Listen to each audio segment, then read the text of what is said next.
Oh, thank you. Wow.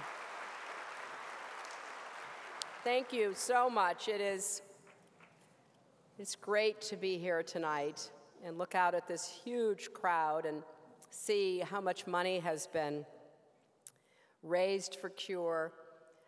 To think back, as Susan was saying, to that night 15 years ago when, because of the leadership of Susan and David and other determined parents, there really started a movement, a citizens' movement to cure epilepsy. Not just live with it, not just try to mitigate it, but to cure it. I am always moved by the stories of children who suffer these terrible injuries and illnesses and conditions that we still are struggling to understand and cure. But I relate on a very visceral level to the parents because it is hard to imagine. And I know in this great crowd tonight there are many other parents who are here because you share this goal, this mission of curing epilepsy. There is no more powerful force in the world than a parent's love for a child, and that's really at the core. We can talk about the research, which we will.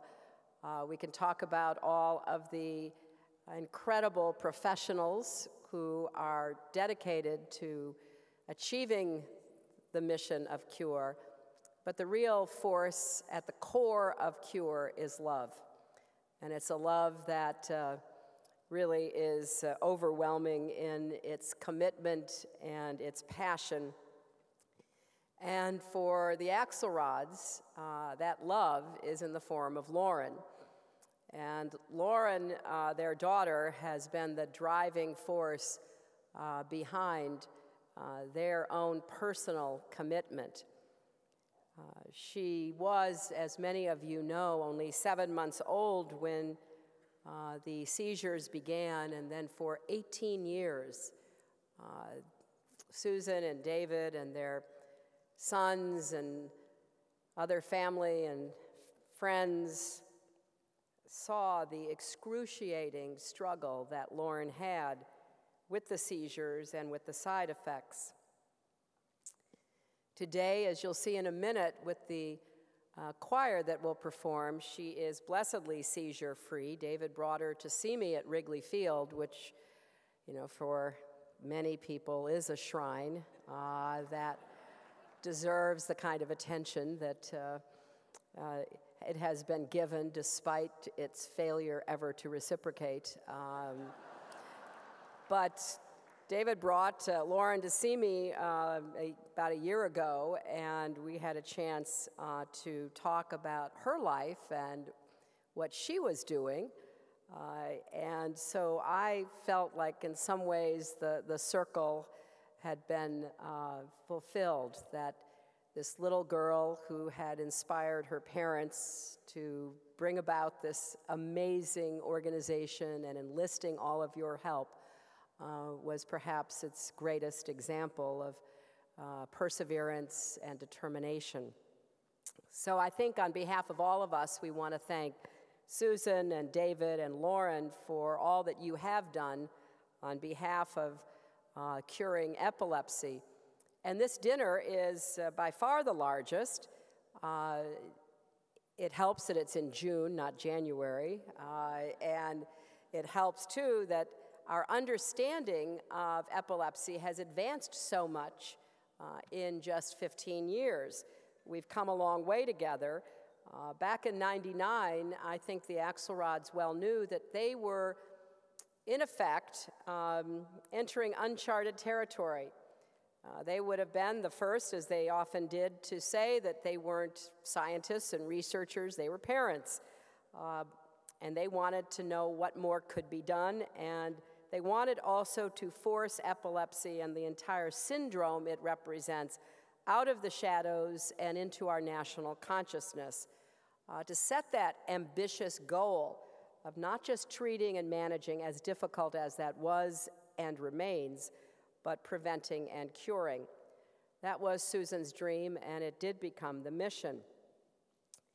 So it spurred on from my work with Susan and the small group that she pulled together to begin CURE. I helped the White House and the National Institutes of Health to work with CURE to organize a major international scientific conference to produce an agenda for future research and action on epilepsy.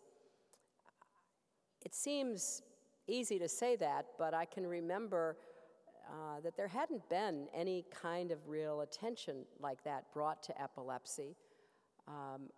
And it was time. In fact, it was past time.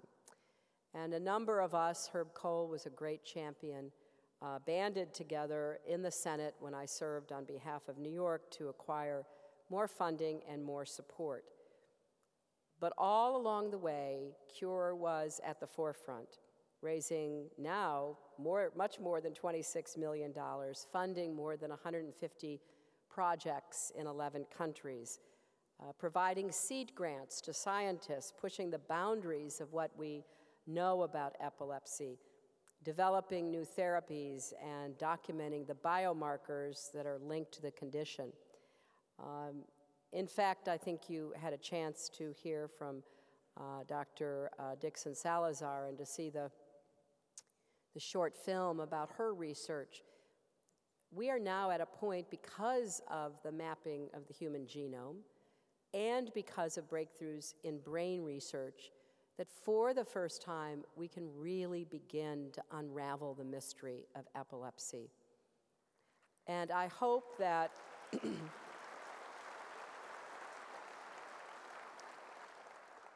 we persevere despite the obstacles. How many of you have ever, in addition to the parents who I know are out there, how many of you have ever seen someone in an epileptic seizure on the street, on a bus, on a train, on a plane, in the car next to you? That's a lot of hands. And you're just left with this feeling of, being overwhelmingly confused and unsure about what to do. All too often in the past, people have averted their faces, walked by, walked around, assumed that what was happening was drunkenness or, in recent times, drugs. But for those families and for those people who are suffering from those uncontrollable seizures that take over one's body, it's just a terror that is hard to describe. And that's why we have advocated for even more support for epilepsy. It doesn't fall in totally to the orphan category that some diseases unfortunately do, but it's not too far off. And if it hadn't been for CURE, I'm afraid we would not have made the progress we have. As Susan said, I visited when I was here in '99 patients and families at Rush Presbyterian St. Luke's Medical Center. They told stories that would break anyone's heart. Certainly broke mine. I remember one woman talking about her 8-year-old son, Zachary, who spent his entire life wearing helmets and face shields. And she asked the question that was on everyone's mind: how can it be possible in 1999 there is nothing to help my son? Over the years, before and after then, I've met many children with epilepsy who cannot play and dream the way we want children to be able to do, but worse than that, who are still afflicted by stigma and lack of understanding. I'm increasingly meeting veterans who are returning from Iraq and Afghanistan, fighting a new battle, this time against epilepsy. So Zachary's mother's question certainly still rings in my ears. How can it be possible nothing can be done? Approximately 3 million Americans suffer from epilepsy worldwide. It's about 65 million. That's about 5 times the population of Illinois. 1 out of every 26 Americans will develop epilepsy in their lifetimes.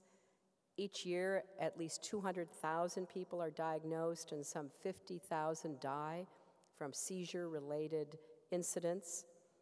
And for all the gains we've made in research and care, in no more than 30% of the cases can epilepsy be treated, let alone cured.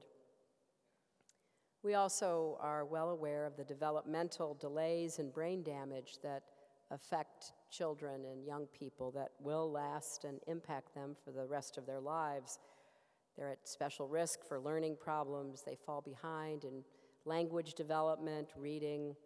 Some can't even go to school despite our commitment to educating all of our kids. Many live in that constant fear of the next seizure. We know that head injuries, brain tumors, strokes, lead poisoning, genetic conditions, infectious illnesses can all cause epilepsy. Yet in roughly 2/3 of all cases, there is yet no cause or explanation available. So today, the mission of cure has never been more urgent or needed. And I just want to highlight 3 priorities that I think deserve our attention. First, it is absolutely essential that we continue expanding basic research. That doesn't mean we'll find a cure for every form of epilepsy in the next 5 years, but we may well, in the next 5 years, find a cure for one syndrome, such as infantile spasms. But to do that, we need to keep up the drumbeat for more research. Since 2008, NIH funding of epilepsy research has increased by only 5%. That is much less than for other diseases. Now, this is not and should not be a competition. These are all worthy and important causes, and they all deserve more research funding. And that's why we have to work together to expand our research dollars rather than fight over the pieces. Yet instead of funding more research, which, by the way, also creates good jobs and much-needed economic growth, it is one area where the United States still leads the world by leaps and bounds. The sequester in Washington has slashed the NIH budget by $1.7 billion. That is about 5%. That means 2,000 fewer grants will be awarded over the coming years. More than 30,000 scientists and staff will lose their jobs. So the loss of research dollars makes it harder for new PhD students and postdocs to find positions and start their own research into epilepsy treatments and cures. We risk losing the next generation of medical researchers. And this impact is not hypothetical. It is already being felt in labs across the country. It is being compounded by cuts at other agencies because of the sequester, like the Food and Drug Administration, which will likely result in delays in approvals for new medications and devices. So in the days and months ahead, all of us who care deeply about finding a cure for this and other diseases need to be very loud and passionate about the continued research funding that is necessary. I do think there has to be a greater awareness on the part of the American people about what this will mean, not just today and next week, but in years to come. So I would certainly encourage a lot of citizen action to bring attention to the cuts in research funding and the consequences that that will cause. The second priority is to continue to raise awareness and reduce the stigma around epilepsy. Now, this is directly related.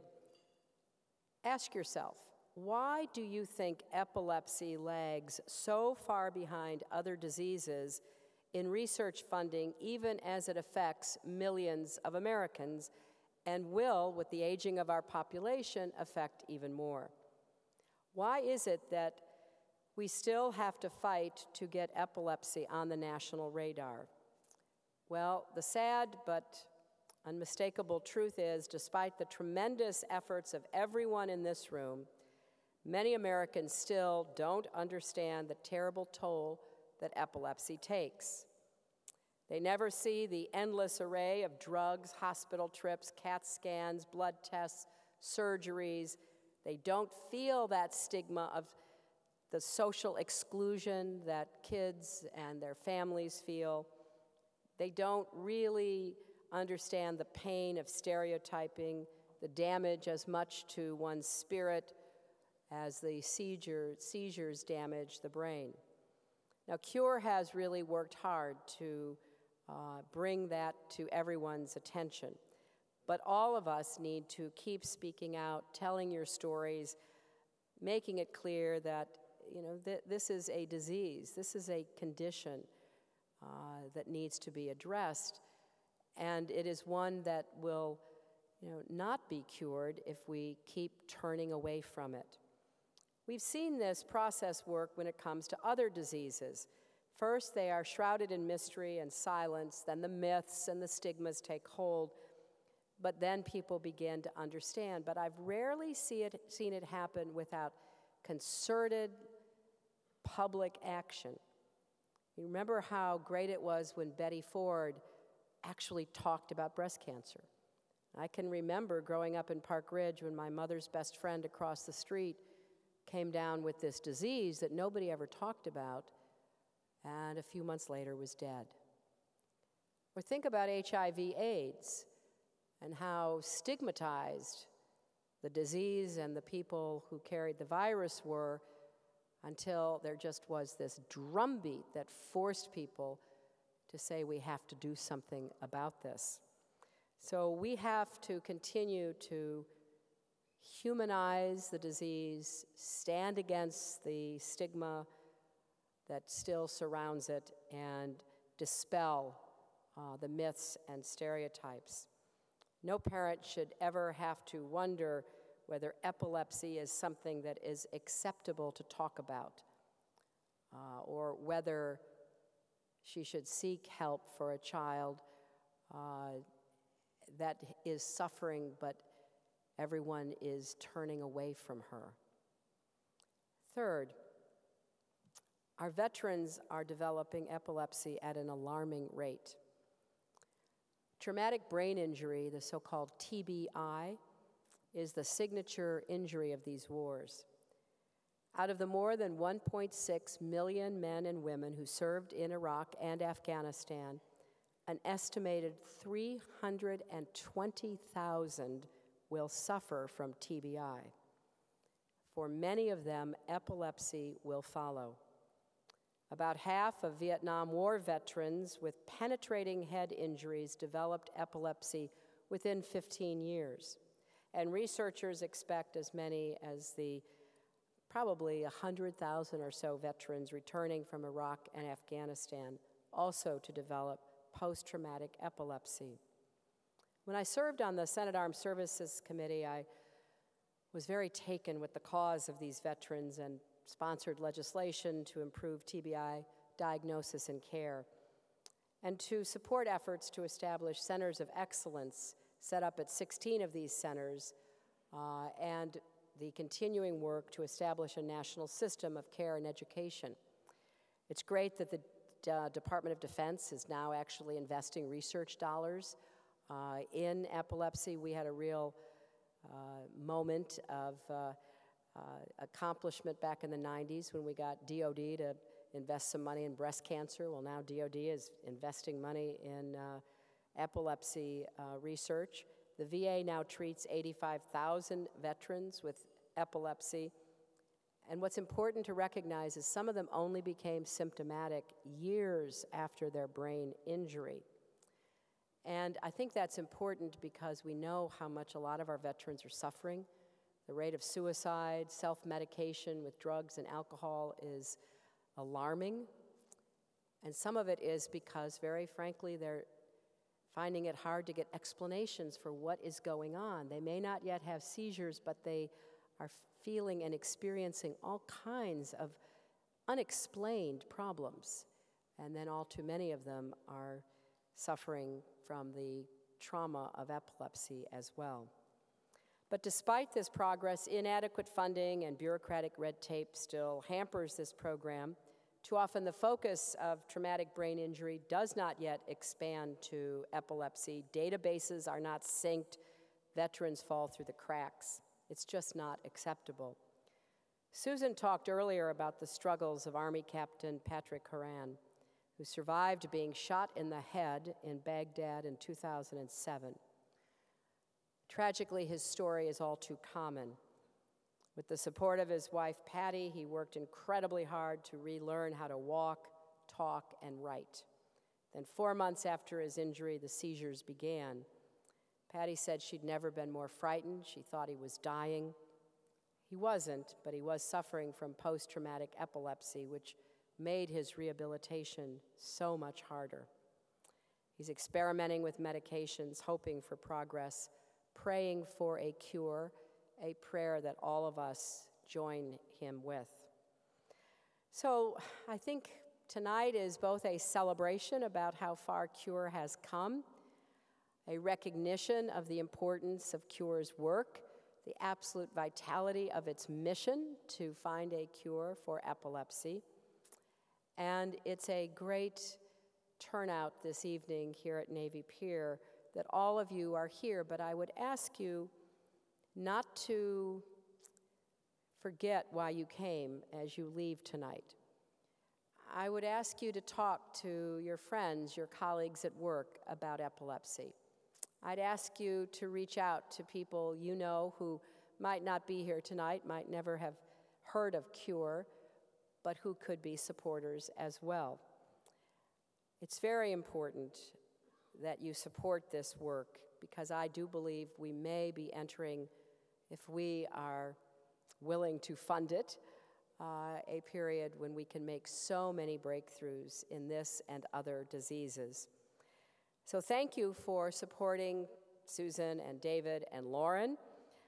Thank you for supporting all those parents and families who are here and around our country who are facing these challenges. And thank you for helping to find the answer to Zachary's mother all those years. Can anything be done? By saying yes. We believe there can be a cure, and we will not rest until there is. That's why we're here.